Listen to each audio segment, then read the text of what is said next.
বন্ধুত্ব যত বড়ই হোক, মনটা থাকে তরুণ। এখানে আমরা তৈরি করব, এখানে আমরা টাওয়ার তৈরি করবো, দুই সাইডে টাওয়ার তৈরি করে ফোকাসিং করে আরো উন্নত মানের খেলার আয়োজন করবো। আমরা 1981 ব্যাচের শিক্ষার্থীরা মাঠে নামছে, এইখান থেকে বড় একটা শিক্ষা আছে। 1981 ব্যাচে যারা পরীক্ষা দিচ্ছে তাদের বয়স হিসাব করেছে 60-এর উপরে, তাহলে তারা কি এখানে জিতার জন্য নামছে? এই বিষয়টা এরকম না। এই যে 1981 জনের 5টা বন্ধু একসাথে হওয়া কিন্তু দুষ্কর। আর এই 1981 জনের 60 বছর আমার বাবারও বড়, অনেকের দাদার সমান, তারাও কিন্তু সেই পাকনা দাড়িওয়ালা নিয়ে কি করছে, মাঠের মধ্যে অবস্থান করছে। সুতরাং খেলাটা আমাদের মুখ্য উদ্দেশ্য না, আমাদের মুখ্য উদ্দেশ্যটা হচ্ছে আমাদের একটা বন্ধন, বন্ধুত্বের বন্ধন। বন্ধুত্ব যত বড়ই হোক, মনটা থাকে তরুণ, মনটা থাকে কিন্তু তরুণ। সেটাকে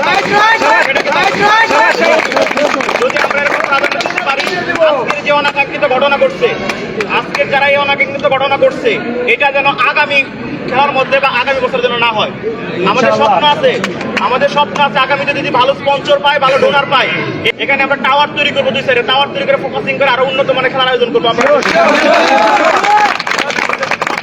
এই ভ্রাতৃত্বের বন্ধন, এই বন্ধুত্বের বন্ধনটুকু যেন অটুট থেকে সেই প্রত্যাশা আমি সবার কাছে রাখছি।